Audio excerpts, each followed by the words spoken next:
I can imagine no more rewarding a career. And any man who may be asked in this century what he did to make his life worthwhile, I think can respond with a good deal of pride and satisfaction. I served in the United States Navy. So welcome. Today we have another two guests with us. We got Petty Officer Copus, Petty Officer Bozeman, both who are Navy Reserve. So we wanted to invite them in to talk a little bit about their personal experiences of how, one, they got into the Navy, why did they actually end up joining the reserves versus active duty, and just kind of overall experiences that they've had, because right now they're both currently serving on active duty even though they're in the reserves. So that's one of the questions that we get a lot. If I join reserve, can I go active duty, right? So we want to be able to address that within this video, and we're going to start off with a little bit of background. So, Petty Officer Copus, introduce yourself. My name is Landon Copus, GM2, from a small town in North Alabama. Joined the reserves really just because I didn't exactly know what I wanted to do. Thought I wanted to do the college thing and the military thing. Life happened. College thing didn't really work out. Got into a civilian industry, a trade, and decided, I wanted a little something different, and the reserves offered me the opportunity to pick up active duty orders, and so that's what I'm doing now. Okay, guys. Petty Officer. That was amazing. Mine's close to it, I guess you can say. I'm AZ1 Bozeman, Claude. I've been in the reserves for about 10 years now. Hometown, I'm a Navy brat, so I got a few hometowns, but I say Alabama. I feel that what made me join the reserves, I was in college, wanted to find something a little bit different. I was about to basically start getting in trouble, so I avoided trouble by joining the service.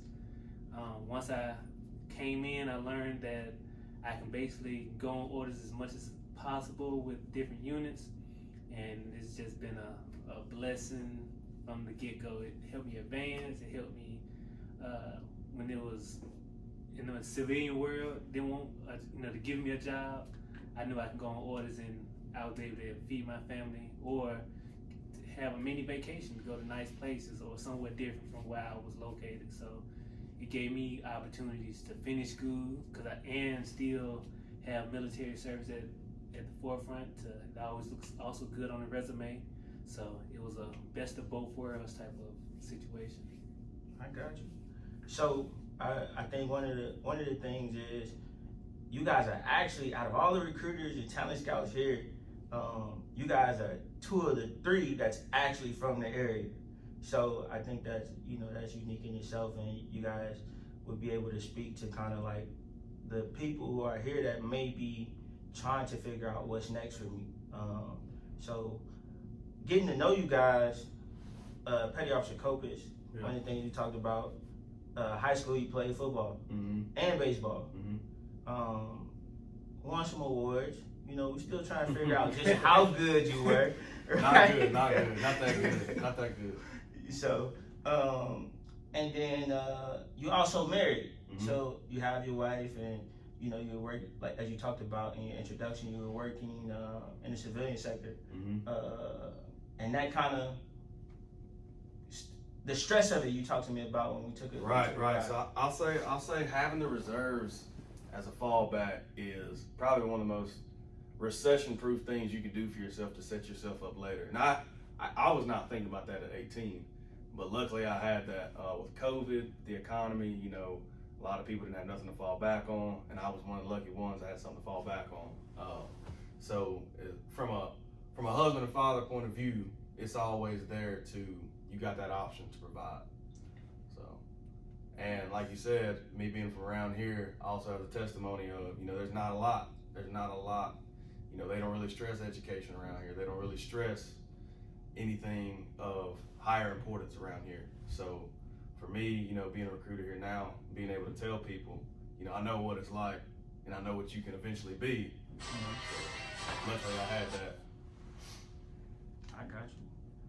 So Petty Officer Bozeman, I know one of the things that you talked about as well was kind of that struggle in your introduction. But you also have a unique history, given that unlike most people, you actually have a military heritage within your family. Parents who were both Navy and Army. How did that play a part in you actually making the decision? And given that your parents were split, like, how did you land in one versus the other? Oh man, so for me, growing up, I honestly was like, cause they did it, I ain't trying to do it, and then I seen how later on in life that earlier decision in both their lives helped land them better opportunities in the civilian world or just a better lifestyle when it was time for them to retire. My parents are, I still consider them young for their age. One just turned 50, so not that I don't consider it old. And being able to get disability and have a whole nother career and be able to retire. And then I had did ROTC for 1 year in high school, and it wasn't that bad. I like to be in shape. I play sports. It helps me be in shape. I like to look good. What better way to get paid is to get paid? You stay in shape. So it's like a hand-in-hand type situation for me. And then I chose the Navy. Honestly, I had a family friend.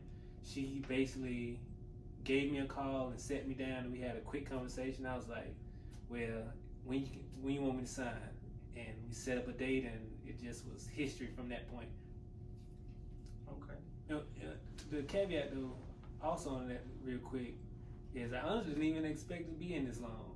And then I got in and I enjoyed it. Okay. And I seen how they gave me an opportunity more than I was the civilian world. How you were just talking about the civilian world, they'll lay you off.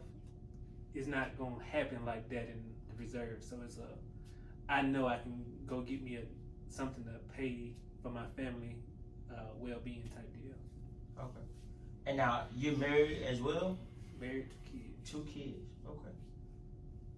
So how is that life?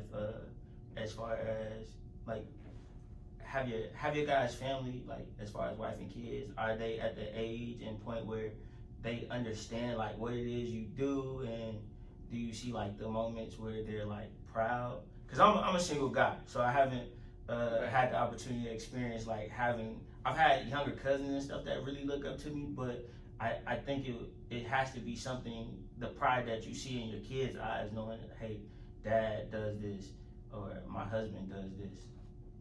Absolutely. My kids are really young, so my oldest is 2, and then we got a almost 3-month-old. So for them, that hasn't really registered to them yet. But my wife, though, she is, she got some pride behind her. Yeah.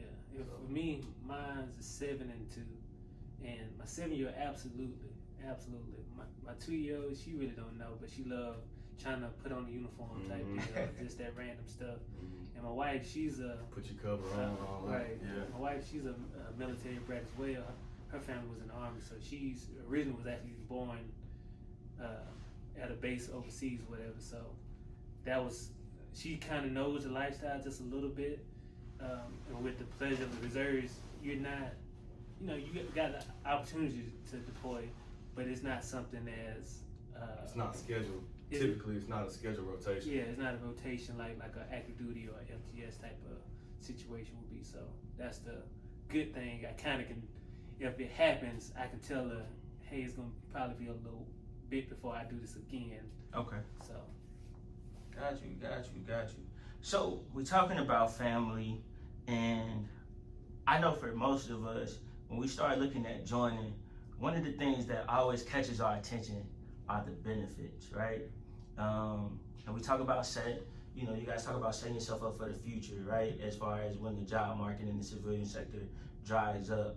But I want to focus on like now the benefits for your family as far as like the healthcare, right? Because I'm sure you guys have had insurance in the civilian sector versus. I've had it all, man. I'll tell you.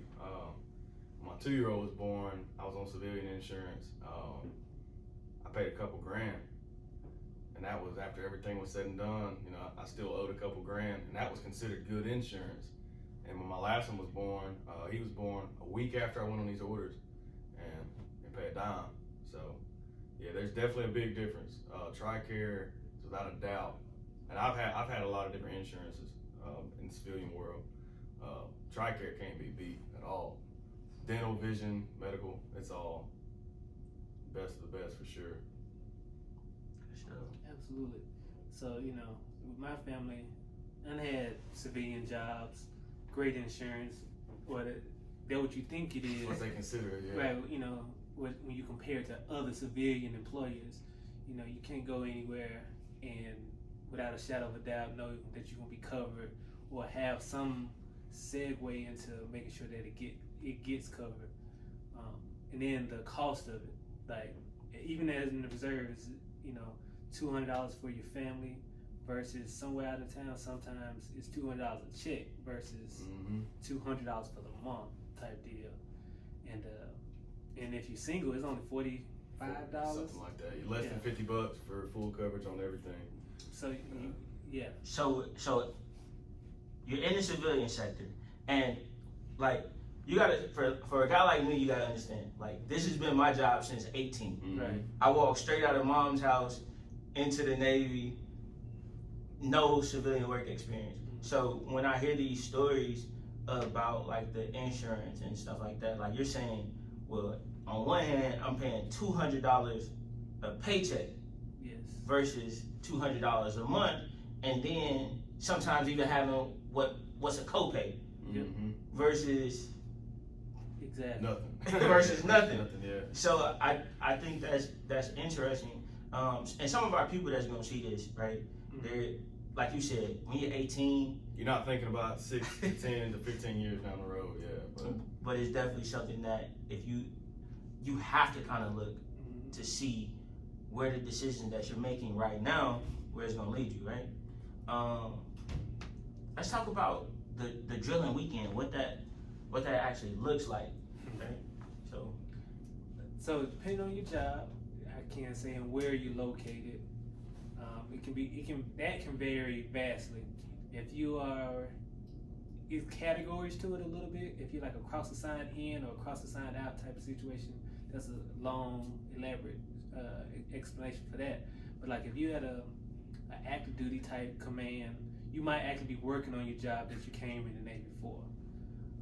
Like if you live near an actual base where there's like, if you're an aviation guy, you live right. in an air station, you're gonna be doing stuff in a hangar bay. You actually go work on whatever your craft is, or you can. You have that option. Now, in some places, you know, there's not no aviation here in Alabama, so not for the Navy side of things. So you might be able to do some other out-of-rate training or catch up on your medical. Flu shot is always free. You know, all HIV testing, all that type of stuff is free. And then you also got your normal GMTs, your general military training.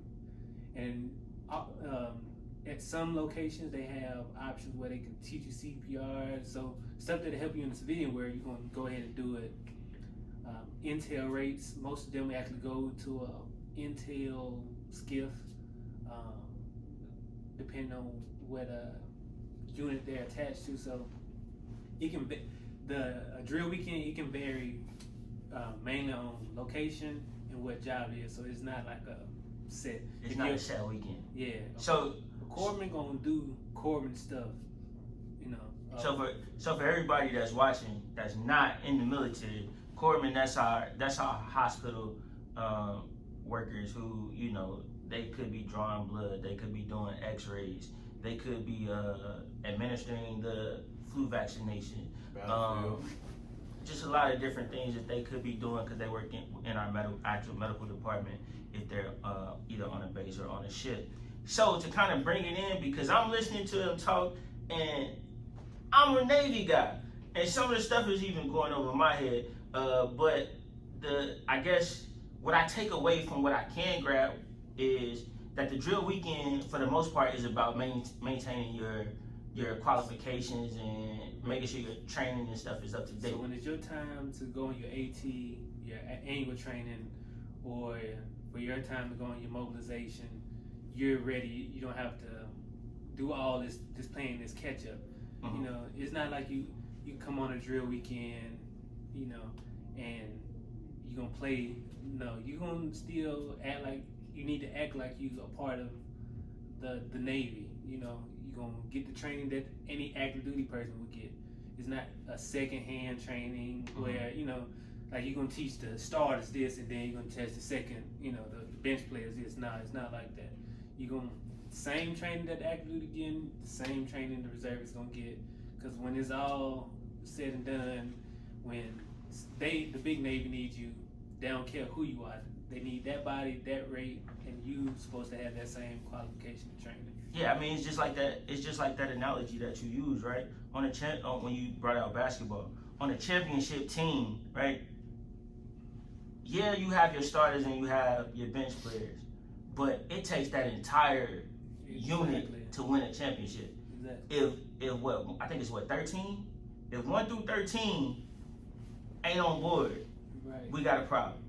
So I really like the analogy of how you brought that in and speaking to how it's not, by going reserves, it's not a second rate training. At the end of the day, when you wear this uniform, whether you active duty, reserve, you know, which is drilling reserve, and then you also have your full-time support reserve, right? So no matter what component you fall into, you're a sailor, and you got to be ready. So I definitely like that. So we talked about the healthcare. We talked about we didn't talk about pay. And you guys can speak to it because you've been drilling, but you've also been on active duty orders. Right. So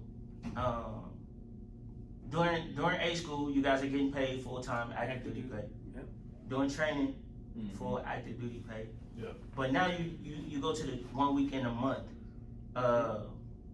What does that pay look like? So it's all rank based, obviously, rank, time, and service, and they have a chart that comes out before every fiscal year that shows how that rank and time and service will get paid.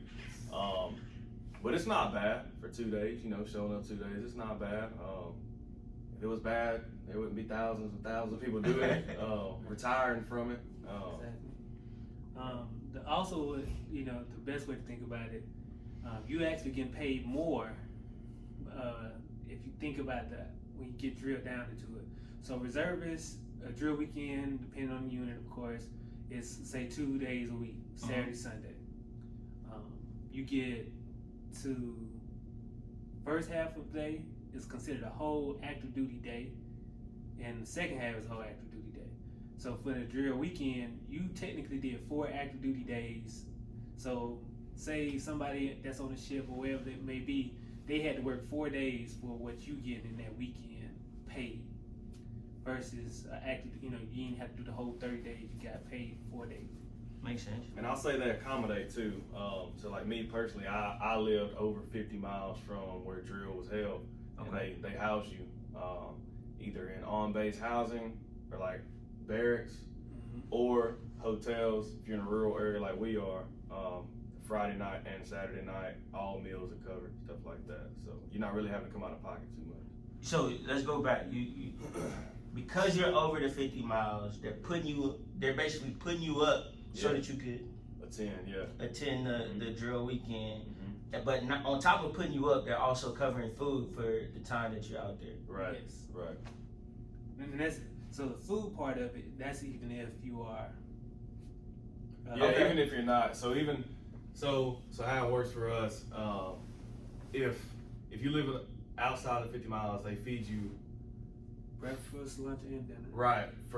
It starts Friday night, but everybody, no matter where you live, they all get the lunch. Right. So you all get the lunch. If you're staying there, you get the dinner, and then the hotel you're at obviously probably has breakfast. So that's why I say the 3 meals. Okay. So now, I've also heard of people getting compensated for, like, is it gas? That's on certain travel. So certain travel orders you would. So they have a new system that came out for reservists in certain ratings, though. It's called IDTR or IDTTR. You got to is some qualifications criteria you got to meet to get that, but they'll reimburse up to $500 of your travel. Another part of it, for gas getting reimbursed, the only way a reservist will get reimbursed other than the IDTTR would be if they were on orders of some sort. They'll go into the DTS Defense Travel System and do that whole ordeal when they got orders to go wherever they need to go. Okay. Got you. So we got, I've been in, like I said, once again, active duty for 14 years. So it's interesting to hear because even some of this stuff it's things that I'm hearing, for the first time. So hopefully it's something that's like really helping the people that's gonna view this video and that are like kind of in between and undecided on whether or not they want to do active duty or reserves. I've always believed that either component is a good option. Right? The best kept secret. I do think sometimes the reserves can be a secret that, a lot of people, if you think about it, most active duty members, even if they do come in contact with a reservist, they really don't know. Absolutely. So it's not until you get a duty station like this where I have an opportunity to go to the NOS and meet reservists, in their environment that I would really know. Because when they come out to the ship and they're in my environment, most of the time they mesh in to the point that you don't even know. You don't know the difference. Grab this, you gotta go do this. Unless it's something like, hey, I've been in 15 years and you look and you don't see a warfare device, and then you kind of, maybe something like that might give you a hint. But other than that, there's really no way of being able to identify the difference in the sailors. So I've always heard people say 1 week in a month, 2 weeks a year. That's just a minimum. You can do more. You can absolutely do more. Officer size is a little bit different on days, but the minimum is 14 days for that's 2 weeks, and it's 48 drills for the year. Okay. Some units do 3-day drill weekends, some units do 2-day drill weekends. So it just depends on command type deal. And then the most that a enlisted person can do of AT annual training, because it's three types, but the two types that we're gonna talk about. Annual training, the most an enlisted person can do is 29 days. Okay. The most the officer can do is 21. So that's one thing. It's just basically just a different pot of money. Okay. And then they have what they call ADT, active duty for training, and it's basically unlimited. However much money that the command got willing to spend, they can kind of put those orders out there for them to complete it. You're gonna still get the same pay, same BAH, same allotments type deal. You just different pot of money. So now, I know a lot of people, they always think as recruiters, there's a lot of skepticism when we talk about things, right? Like we talk about programs that's out there, but they question, like, am I really gonna be able to use that, right? Is it like, with these programs, are they like a first come, first serve? Like, what have your experiences been with trying to apply for active duty orders or they come up, I don't know if first come, first serve would be the right terminology. Typically your chain of command will reach out to you and offer you, like, do you want to come do this? But there is systems and databases where you can check in real time what's available. Okay. So if you were, say, working a civilian job and said, you know what, I need something different. I want to go do something for 6 months. I want to go do something for 2 years. He just got off 2-year orders. You just check the database, see what they got. Talk to your chain of command. Oh yeah, we got some orders in over here, doing this or that. Are you interested in going overseas? And you jump on it, you pass, and whatever fits you, really. And that's another thing. The reserve is such a good toolbox to have because you can be as high speed as you want to be. Like, there's a lot of people in the reserves who you wouldn't know they're reservists because they're always on active duty orders. And you got your reservists who are in college who do their 2 weeks, you know, their annual training, and they go to drill once a month, and they go to school. Good. But it's really it's a good tool to have. Like when I was assigned to the active duty unit up in Virginia, and I would come home. I would work for a few weeks. I'd go to Virginia for a couple weeks, and I would come home. But that's what I wanted. You know, that's what I liked. And if I didn't like it, you know, I could apply to get in a different unit. Okay. So you got flexibility. There is flexibility. That's a big one. That you have the opportunity, like active duty, you stuck where you at for the next 3 years, depending on how long your orders. In the reserves, it's a little easier to get out of that command if it's just not gonna work for you. I can't guarantee it because every command is a little different and what kind of hoops you got to go through. But it's a lot easier to do it versus if you were active duty, you kind of got to suck it up for those few years unless extenuating circumstances. And like the opportunities for reservists are endless. It's great for networking. You know, you got people that's high ranking. They might in their civilian work, they might be the owner of a business or might be the hiring manager of a business, and they know your skill from if your job is an electrician and this person owns an electrical company. It kind of go hand in hand. You've been doing your interview, working with them over drill weekend, or you know you have your the chief mess. You know they are always normally tight knit, and they have communication networks for you to say, hey, I got an opportunity for a sailor to go to Gulfport for 3 or 4 days, or Hawaii for a week or two. That's how I ended up right here. Need some That's access. how I ended up here. So, Yep. it's great for networking. People that you met in boot camp, you know, that you know what they got out, whatever, and they work at a Fortune 500 company, and it's that time of year where, hey, you know, I got my degree now, I'm looking to go work, and it's just gonna always tie hand in hand. You know, it's almost like a fraternity or a sorority. I've always felt like the bonds that you make, you know, in the military were a lot stronger than ones that you come across in Absolutely. your civilian life. And like you said, the willingness of others sometimes when you build that rapport to kind of help you out.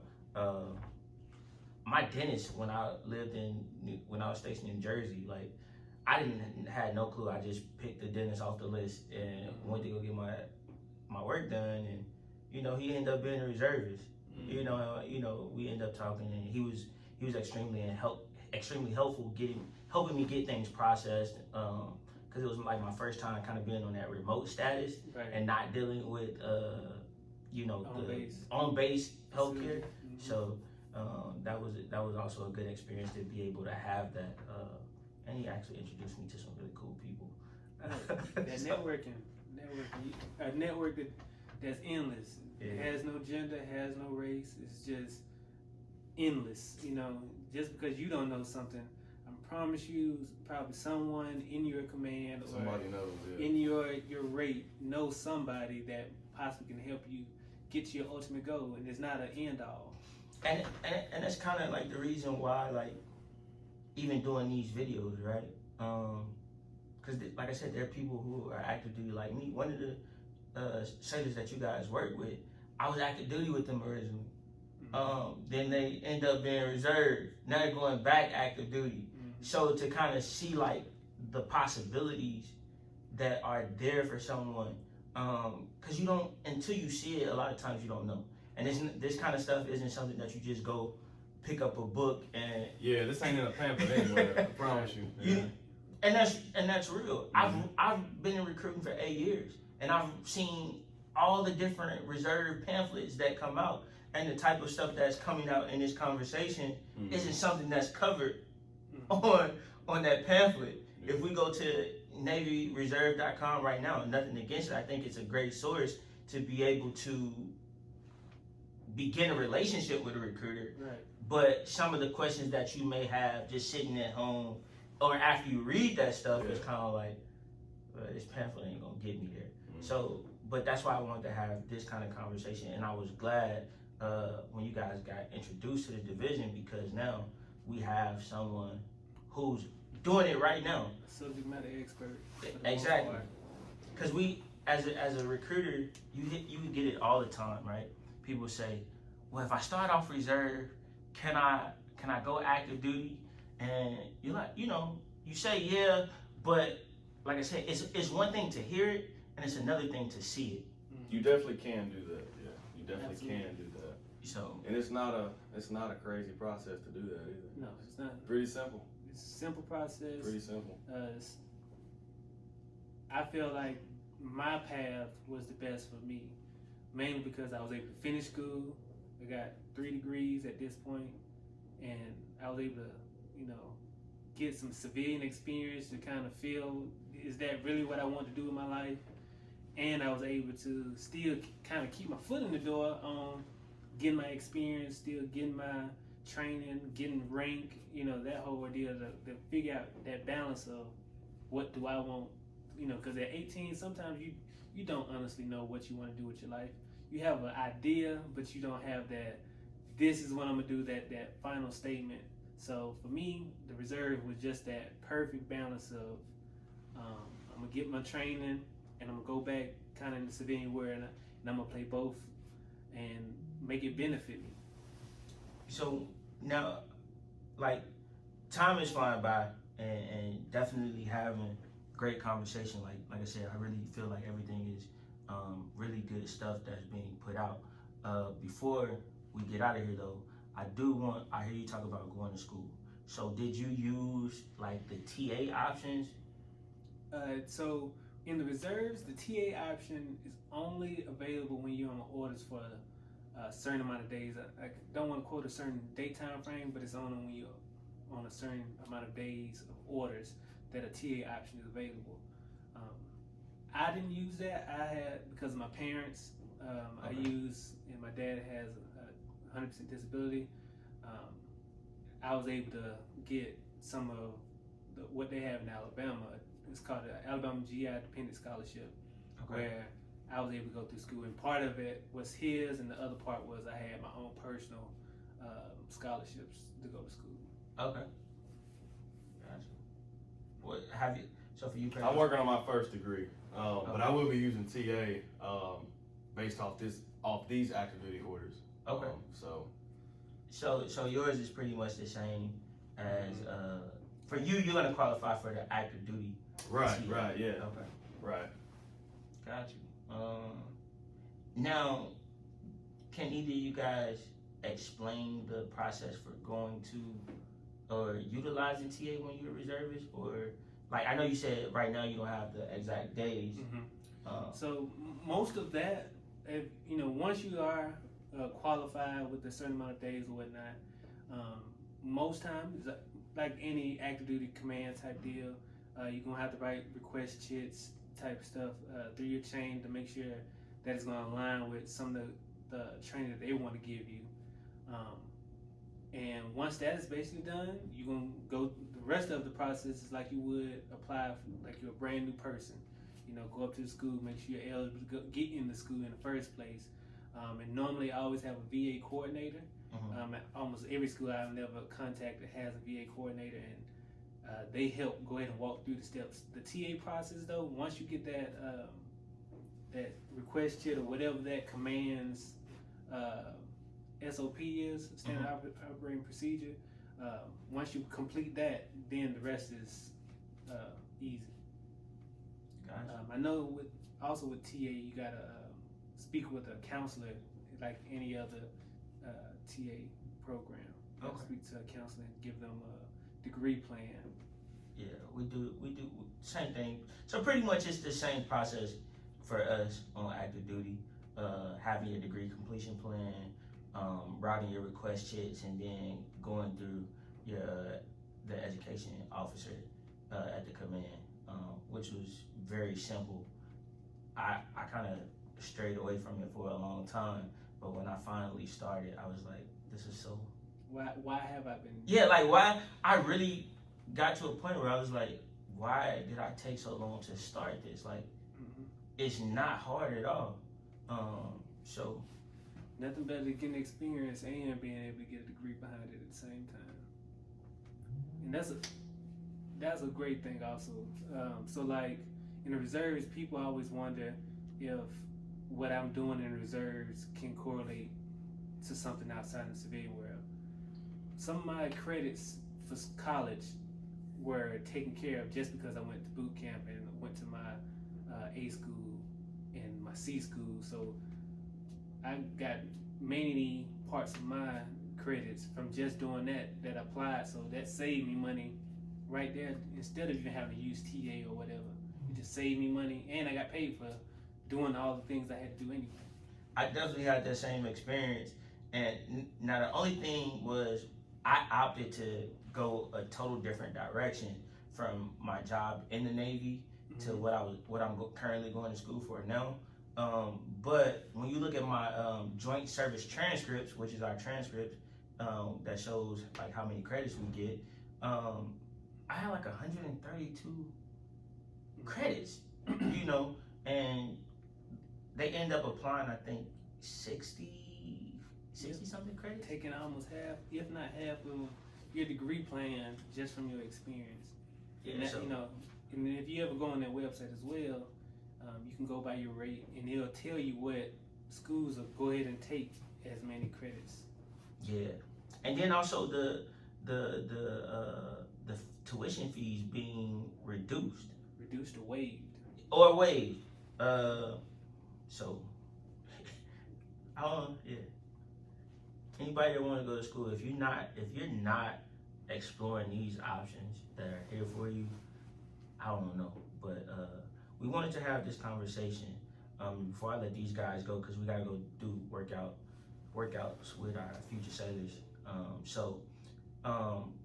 We're in the Bessemer, Hoover, Anniston, Tuscaloosa, and Trussville area.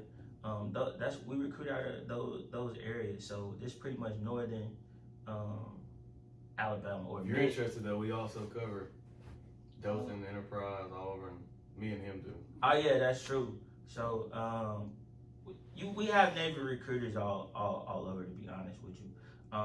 One of the things I recommend you guys do is go on to the Navy.com.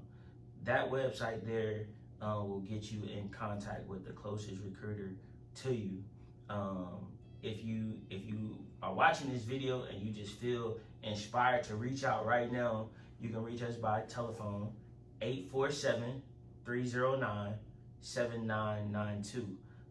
You call that number and we'll get you set up with a recruiter in your area. And then if you're not already following us on social media, and you'll see it in the comments, but my IG or Instagram is NC1_Music is Life Anderson. Are either you guys connected with social media? I have a LinkedIn. I've been using LinkedIn. I'm an old man. So, if you want to go to LinkedIn, I'm on there as Landon, Landon, last name Copus, Copus. That's Landon Copus. Yep. On LinkedIn. Yep. And same on LinkedIn as well. Claude Bozeman. I guarantee there's not many of us. So That's true. And these guys actually, their specialty right now is prior service recruiting. So for those guys out there who may view this video and you're either about to exit from active duty or you've been off active duty, no matter what service you were in, these guys are two good guys to get in contact with to explore the options that are out there for you. We can help you whatever you're in need of, if it's active duty, non-prior service, or reserve, non-prior service, or prior service recruiting. That's what we're here for. So one of the questions that we always get, right, when we do presentations in school, is always like, well, what's your favorite place you've traveled, right? Maybe, I don't know if you guys have that same like exotic travel given the orders that you may have selected. I know one of the things you talked about, I wish you would have been older so you could have told me about it, but was, having lived in Cuba for a little while, I thought that was pretty cool. But I guess what's your your favorite like orders that you've taken being in reserve, or your I have a top 3. I can't give one, and there's no in no particular order. Of course, New Orleans, Louisiana, and I enjoyed San Diego, California, and it's a toss-up between Pensacola and Key West, Florida. Okay. Mine is Florida, all caps. All capital letters, that's it. That's it. Yeah, so all Konas for me. Yeah. But have you guys done any foreign travel? Personal, but never. Yeah, not on Okay. orders. Personal, where have you Mexico. traveled? Mexico. Okay. Were you on like the reserves? Were you in the reserves at the time? Oh yeah. Did you use anything like the Armed Forces Vacation Club? I didn't use that, but the people I went with did, so Okay. they enjoyed it. But I can't speak of it. Yeah. So, if you guys are not using Armed Forces Vacation, it comes clutch when you're out here traveling. Absolutely. Being able to get sometimes a villa at $30. $30 for a night or something like that. It's pretty ridiculous. But there's so many benefits out here, and we could legit drive this conversation probably forever and just talk with your guys' experience being in the reserve, my experience active duty. We could probably just go on and on. But we want to say something because we want you guys to come in and talk to us and tell us what it is where you're trying to go. And even if you're undecided on where you're trying to go, we're here to help you kind of figure out a path to something that will help you be successful in the end. So I appreciate you guys tuning in today. Thank you to Petty Officer Kopis, Petty Officer Bozeman for sitting down with us. We'll probably have them be a part of a couple other videos, but until next time, this is NC1 Anderson. Thank you for watching.